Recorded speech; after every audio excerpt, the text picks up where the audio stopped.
बंगाल में पहली बार बीजेपी की सरकार बनने वाली है। भवानीपुर में पूर्व सीएम ममता बनर्जी को हराने वाले शुवेंदु अधिकारी आज सुबह 11 बजे बंगाल के मुख्यमंत्री पद की शपथ लेंगे। कोलकाता स्थित ब्रिगेड परेड ग्राउंड में शपथ ग्रहण समारोह का आयोजन किया जाएगा। इस समारोह में खुद प्रधानमंत्री नरेंद्र मोदी भी शामिल होंगे। इसके अलावा केंद्रीय गृह मंत्री अमित शाह और बीजेपी राष्ट्रीय अध्यक्ष नितिन नवीन भी शपथ ग्रहण समारोह का हिस्सा बनेंगे। वहीं प्रोटोकॉल के हिसाब से ममता बनर्जी को भी समारोह का न्योता भेजा गया है। 8 मई को अमित शाह कोलकाता पहुंचे थे, जहां शुवेंदु अधिकारी को विधायक दल का नेता चुना गया था। अमित शाह ने खुद उनके नाम का ऐलान किया। इसके बाद शुवेंदु ने कोलकाता में राज्यपाल RN रवि से मुलाकात की और विधायकों के समर्थन का पत्र सौंपकर नई सरकार बनाने का दावा पेश कर दिया। आपको बता दें कि बीजेपी ने पश्चिम बंगाल की 207 सीटों पर प्रचंड जीत दर्ज की थी। वहीं टीएमसी महज 80 सीटों पर सिमटकर रह गई थी और उसके 15 सालों के शासन का खात्मा हो गया। ज्यादा जानकारी के साथ कोलकाता से हमारे सहयोगी अमन राय हमारे साथ में जुड़ गए हैं। अमन, क्या कुछ तैयारियां चल रही हैं कोलकाता में शपथ ग्रहण समारोह को लेकर के? इस वक्त पूरा कोलकाता की सरगर्मी की ओर देख लिया। आज की सुबह बंगाल के इतिहास में सुनहरा अक्षरों में दर्ज होने जा रहा है। आज से बस कुछ ही पलों के बाद ये मंच पर शुवेंदु अधिकारी पश्चिम बंगाल के नए मुख्यमंत्री के तौर पर शपथ लेकर एक नए युग की शुरुआत करेंगे।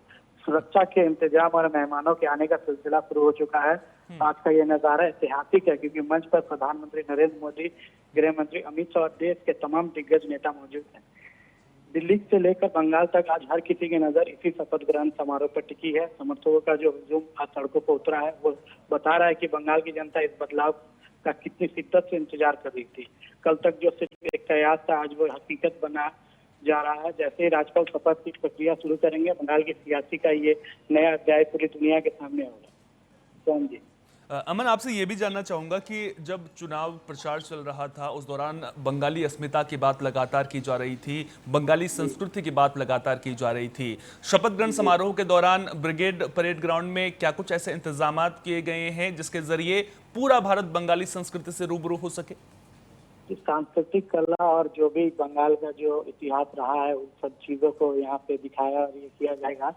कल भी अमित शाह जी ने ये बात कही था कि जो भी बंगाली संस्कृति है इससे कायम रखा जाएगा। अमन, आपसे ये भी समझना चाहूंगा, अब देखिए शुवेंदु अधिकारी की जब हम बात करते हैं तो जब पिछली बार चुनाव हुए थे तब उन्होंने नंदीग्राम में ममता बनर्जी को शिकस्त दी थी। उसके बाद जब इस बार चुनाव हुए तो उन्होंने भवानीपुर, जिसे ममता बनर्जी का गढ़ कहा जाता है, वहां पर ममता बनर्जी को हराया। इसी का इनाम उन्हें अब पार्टी की ओर से मिलता हुआ नजर आ रहा है, नई जिम्मेदारी मिल रही है।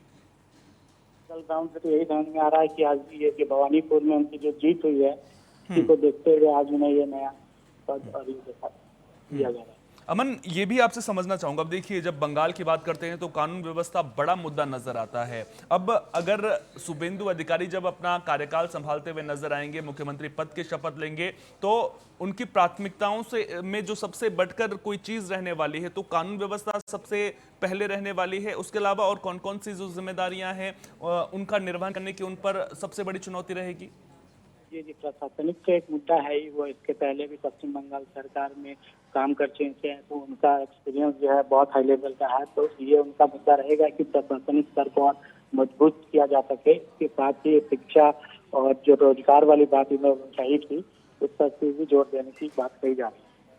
बिल्कुल, तो जिस तरह से बीजेपी ने 2016 में केवल 3 सीटें यहां पर जीती थी, 2021 में 77 सीटें और 2026 की बात आई, इस बार के चुनाव की बात आई, तो बीजेपी ने 207 सीटें जीत करके इतिहास यहां पर रचा। और अब बीजेपी पहली बार बंगाल में सरकार बनाने जा रही है। सबकी नजरें शपथ ग्रहण समारोह पर टिकी हुई हैं। अमन, आप भी नजर बनाए रखें। बहुत बहुत शुक्रिया तमाम जानकारी साझा करने के लिए।